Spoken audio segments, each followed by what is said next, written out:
तुगलक वंश जो है 1320 से 1412 ईस्वी तक रहा। इससे पहले पिछला वीडियो हम बताए हैं कि उसमें हम खिलजी वंश बताए। खिलजी वंश का जो अंतिम शासक मुबारक खिलजी नंगे दौड़ता था पूरे दरबार में, ओकरा बड़ी मजा आता था, तो उसको खुसरो खां पीट दिया और ओकरा ई पीट दिया, पीटा पीटी खूब चलाई, पकड़ के ओकरा मार दिया जन्म से ग्यासुद्दीन तुगलक। पहला दिल्ली सल्तनत का शासक है जो गाजी का जो है उपाधि धारण किया, का नाम गाजी मलिक था। ग्यासुद्दीन तुगलक के नाम से बोला कि हम आज से इसी नाम से हमारा जाना जाएगा, ठीक है। इसका खासियत देखिए, अलाउद्दीन खिलजी जो है उस सब अमीर का जो है जितना भी जमीन होता था इनाम के रूप में दिया, सबको छीन लिया, फिर से उसको लौटा दिया कि सब रख, तंदुरुस्ती के साथ, कोई दिक्कत नहीं है। भारत में सर्वप्रथम जो है नहर का निर्माण सर्वप्रथम यही करवाया ग्यासुद्दीन तुगलक, ठीक है, यही करवाया। अभी तो फिलहाल भारत का सबसे बड़ा नहर इंदिरा गांधी नहर है, और दुनिया का जो ग्रैंड कैनाल है जो कि चीन में है, ठीक है। उसके बाद रोमन शैली में जो है ना एक दुर्ग का निर्माण कराया, ठीक है, और उस दुर्ग का नाम रख दिया छप्पन, जो कि सब क्वेश्चन बार बार पूछा जाता है। उसके बाद क्या हुआ, इसका इच्छा था ग्यासुद्दीन तुगलक, इसको जीएसटी भी कहा जाता है, जीएसटी हिसाब से पढ़िएगा तो यही सर सब पढ़ाएंगे। तो ये इसका इच्छा था कि हम किसी दूसरे बेटा को राजा बनाए, लेकिन ये भाई जो था मोहम्मद बिन तुगलक, इसको ना निजामुद्दीन औलिया उस समय का सबसे बड़ा सूफी संत था, इसका हाथ देखा, बोला तू हमारे चेला बन जाओ और उसके बाद जो है तू ही जो है यहाँ का शासक बनेगा। ये बात इसको पता चला ग्यासुद्दीन तुगलक को, तो उस टाइम जो पश्चिम बंगाल में था, अगर आँख लाल हो गया, कान हरा हो गया गुस्सा से कि तोरा काट देंगे आकर के, निजामुद्दीन औलिया को वहीं से बोला कि आ रहे हैं हम तुम्हारा पास, तोरा दिखा देंगे। तो निजामुद्दीन औलिया इसको चिढ़ाए कि दिल्ली अभी दूरस्थ, दिल्ली अभी दूर है, आओ न पहले। और वही हुआ, जब वो आए उधर से ग्यासुद्दीन तुगलक, तो ये रहला एक पुस्तक है, इब्न बतूता मोरक्को का यात्री है, ये बुक लिखा है रहला। इसमें लिखा हुआ है कि मोहम्मद बिन तुगलक जो है ये एक लकड़ी का, उस टाइम इसका नाम जोना खां था, जोना खां, ठीक है। जोना खां क्या क्या एक लकड़ी का महल का निर्माण करवाया, समझा। और लकड़ी का जब निर्माण करवाया महल का, जैसे ही ग्यासुद्दीन तुगलक उसमें प्रवेश किया, वो महल गिर गया, वहीं चिटक गया, वो चल गया ऊपर। उसके बाद जो देखिए, कहा जाता है कि देखिए जितना भी राजा हुआ सबसे ज्यादा शिक्षित जो है मोहम्मद बिन तुगलक ही था, बहुत ज़्यादा तुगलक था। गाँव सब में कहावत है कि बहुत आदमी पागल हो जाता पढ़ते पढ़ते, गांव में कि आपके जो देख रहे हैं उसको ओकरो गाँव में पागल हो गया होगा दूगो पढ़ते पढ़ते, कहता है कि 2 अक्षर ज़्यादा पढ़ लिया तो बंडा गया है। वही सिचुएशन इसमें था। इसको स्वप्नशील, पागल और रक्त पिपासु कहा जाता था। स्वप्नशील अगर मन हर वक्त रहता था कि हम कुछ न कुछ करें नया। जेलियस इतना था कि कोई बिहार पुलिस उस टाइम में पास हो जाता है, जेलियस होता था, वो टाइम तो नहीं था बिहार पुलिस। पागल एक नंबर सन की है, उसका हम कहानी बताइए देते, रक्त पिपासु था। इसका देखिए काहे कहा गया पागल सन, कल सो बताते हैं। अलाउद्दीन खिलजी पहला ऐसा शासक था जो दक्षिण पर आक्रमण किया, लेकिन उतना सक्सेस नहीं हुआ। लेकिन मोहम्मद बिन तुगलक ही हुआ है ऐसा शासक जो दक्षिण पर आक्रमण किया और दक्षिण को जीता भी। जब दक्षिण को जीत लिया तो दिल्ली में बैठ करके इसको लगा कि दक्षिण भारत को हम नहीं चला पाएंगे, ऐसा जगह हम राजधानी बनाते हैं जो क्षेत्र को, जो पूरा क्षेत्र है मेरा राज उसके बीच में हो। तो दिल्ली एक तरफ पड़ता था, तो ये अपना राजधानी जो है बीच में लाने के लिए क्या क्या दिल्ली से देवगिरी राजधानी लाया और वहीं पे उसका नाम रख दिया दौलताबाद। लेकिन कुछ दिन के बाद इसको ऐसा प्रतीत हुआ कि रे भाई हम यहाँ दक्षिण पर तो शासन कर लेंगे लेकिन उत्तर भारत हमारा हाथ से निकल जाएगा। तो फिर से लौट करके वहाँ गया तो सब समझ गया कि बेवकूफ़ है, जो भी फैसला लेता है वो उल्टा कर देता है। देखिए ये हुआ, दिल्ली से देवगिरी कराया, दक्षिण भारत अभियान यही किया जो जीता भी। और देखिए वह से बड़का पगलेट वाला काम क्या किया कि उस टाइम जो है चांदी का सिक्का चलता था, तो इसको लगा कि चांदी का सिक्का का अभाव हो गया है, तो अब ये सिक्का चल रहा है अपना लोग का 1 रुपया वाला प्लास्टिक का सिक्का जो सरकार जारी कर देगा, तो लोग तो अपनों घर में नारियल तेल का वैसे काट करके सिक्का बना देगा, तो रहेगा उस सिक्का का वैल्यू।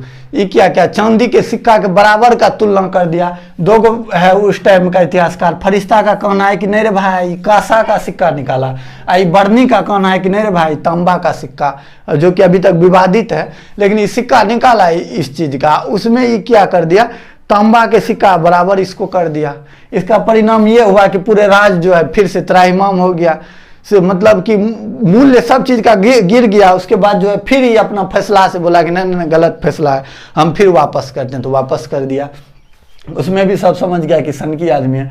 उसके बाद इसको लगा कि ये गोदावरी और कृष्णा का जो डेल्टा क्षेत्र है वहाँ पे चावल सब बहुत उपजता था, तो ये वहाँ पे भरपूर टैक्स मार दिया, इतना टैक्स मार दिया कि जो आदमी के पास खाने का भी नहीं होता था उस पर भी इतना टैक्स था कि लोग आतंकवादी बनना शुरू हो गया। जब इसके कान में कुछ दिन के बाद बात पता चला तो इसको लगा कि भाई तो बड़का हम गलती कर दी है, तो ये टैक्स को माफ़ ही नहीं किया, जितना वसूला जाके बहुत को घरों में पहुंचा दिया। तब तो सब समझ गया कि नहीं आकर आपको वैल्यू नहीं है, साफ सन की आदमी है।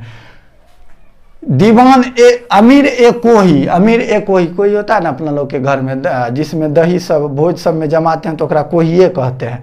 तो वही समझिए अगर पास कोही था, उसमें ही धान गेहूँ मक्के का बिचर रखता था। तो अमीर ए कोही जो है विभाग का निर्माण कृषि के लिए करवाया।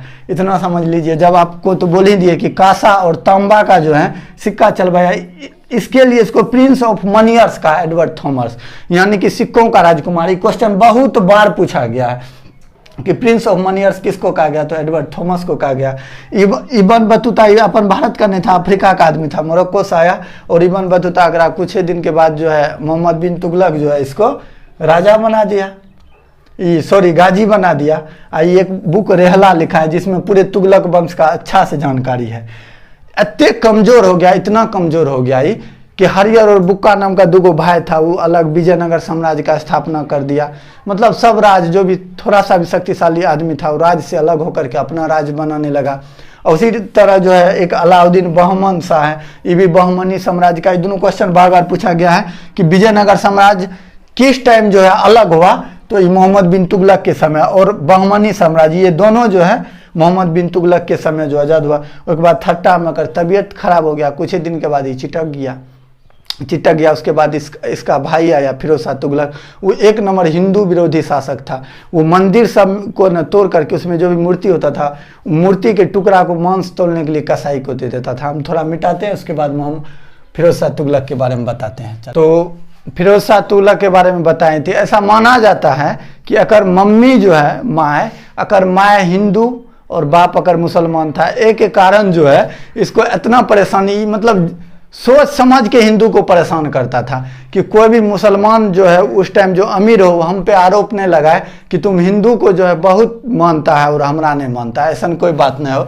इसके लिए फिरोज शाह तुगलक का देखिए कारनामा क्या है। कुछ अच्छा भी काम किया है, जैसे कि 24 गो कष्टदायक कर जो है उसको खत्म कर दिया। उसके जगह पर मात्र 4 गो कर रखा, खराज, खम्स, जजिया और जकात। ये 4 ही कर ही जो है वसूलने लगा। इसमें देखिए ये क्वेश्चन बार बार पूछा जाता है कि ब्राह्मणों पर जजिया कर कौन शुरू किया, तो वो जो है फिरोज शाह तुगलक है। जजिया कर के बारे में हम आपको थोड़ा सा बता देते हैं। जजिया कर का बहुत बड़ा इतिहास है, इसके बारे में क्वेश्चन भी बार बार पूछा जाता है। जजिया कर हिंदू पे लगाया जाता था। मुसलमान शासक जो होता था तो उसका कहना ये होता था कि ये राज्य जो है मुसलमान का राज्य है, इसमें तुम्हारा कोई जगह नहीं है, और अगर तुम रहना चाहते हो तो तुमको अलग से टैक्स लगेगा यहाँ रहने का। वही होता था जजिया कर। जजिया कर सबसे पहले जो है मोहम्मद बिन कासिम लगाया था। सिंध पर आक्रमण 712 ईस्वी में हुआ उस टाइम, और उसको अंतिम रूप से जो है खत्म मोहम्मद शाह रंगीला किया। इस बीच में बहुत उतार चढ़ाव हुआ, एक बार अकबर खत्म किया, फिर औरंगजेब लगाया, वो कभी हम पढ़ाएंगे मुगल साम्राज्य में, ठीक है। तो ब्राह्मणों पर जजिया कर जो है ये फिरोज शाह तुगलक लगाया है, ब्राह्मणों पर, ठीक ना। ये मुसलमान के प्रति कुछ ज़्यादा ही इसका लगाव था। इसी के लिए देखिए मुसलमान का जो भी लड़की होता था या महिला होता था जो मतलब थोड़ा गरीब घर का होती थी, तो उसके लिए अलग एक विभाग का निर्माण किया जिसका नाम था दीवान खैरात। खैरात मतलब समझ भी करते हैं कि फ्री में खाना पीना। इसके लिए दीवान खैरात ही शुरू किया, ठीक है। इसके पास नौकर यानी कि गुलाम दास कहिए 1,80,000 के लगभग था, और उसके लिए अलग विभाग शुरू किया जिसका नाम है दीवान बंदगान। मतलब बंदा कहता है ना कि कोई दिल्ली में रहता है तो क्वार्टर पे गए थे तो बंदा 10 गो बंदा था, उसी पर याद रखिए कि दीवान बंदगान। एक क्वेश्चन बार बार पूछा ही जाता है कि कौन सा विभाग का कौन किया। सैन्य पद को वंशानुगत यही कर दिया कि जिसका बाप जो है पुलिस में है, फोर्स में है, तो अगर बेटो होगा। फिरोज शाह तुगलक का यही है कि सैन्य पद को वंशानुगत यही क्या है। इसका बुक है, उसका नाम है फतुहात-ए-फिरोज शाही। फतुहात-ए-फिरोज शाही है, उसमें जो ये अपना जीवनी खुद ब खुद लिखा है। इसके बारे में जो है देखिए तुगलक वंश में 9 गो शासक हुआ, लेकिन 9 गो में जो है ना अधिकांश जो है कोई कर्मों का लायक नहीं है, इसीलिए उसके बारे में नहीं बताइए। 4 गो का है जिसके बारे में क्वेश्चन बार बार पूछा जाता है, वो हम आपको बता ही दिए हैं, ठीक है। उसके बाद जो है नासरुद्दीन महमूद तुगलक, ये क्वेश्चन बहुत बार पूछा जाता है कि तैमूर लंग जो है वो किसके समय में आक्रमण किया, तो वो ये जो है नासरुद्दीन मोहम्मद तुगलक के समय में तैमूर लंग आक्रमण किया। बलकरण वाला एक कहानी जिस टाइम तीसरा या चौथा में थे तो बलकरण का कहानी पढ़े थे कि एक बच्चा छोटा सा तलवार लेकर के तैमूर से जो है टकरा गया था। लंग इसको इसलिए कहा गया कि लंगड़ा था, इसलिए तैमूर लंग सब इसको चिढ़ाता था तैमूर लंग कह करके। नासरुद्दीन महमूद शाह के समय में पूरी तरह से जो है तुगलक वंश कमजोर हो गया। उसका परिणाम ये हुआ, आप समझिए कि मलिक सरवर जो है एक हिजरा था, लेकिन हिजरा में भी इतना ताकत आ गया था कि मलिकुसर का उपाधि लिया, ठीक है। और उसके बाद जौनपुर राज्य का अपना खुद ब खुद स्थापना कर दिया। कहा जाता है कि 1398 में शायद हुआ, 1398 में तैमूर लंग का आक्रमण हुआ तो ये भाग गया था 15 दिन के लिए। 15 दिन के लिए जो है ना ये दिल्ली को छोड़ के भाग गया। उसके बाद जब तैमूर लंग फिर से वापस लौट गया तो फिर से आकर के जो है नासरुद्दीन मोहम्मद तुगलक जो है वहाँ पे 4 गो से गला मिला, उसके बाद जो है फिर से अपना राज्य का निर्माण कराया। तो यही है तुगलक वंश। इसमें हम वही बताने का कोशिश किए जो क्वेश्चन बार बार पूछा जाता है। अच्छा से ध्यान से देखिएगा।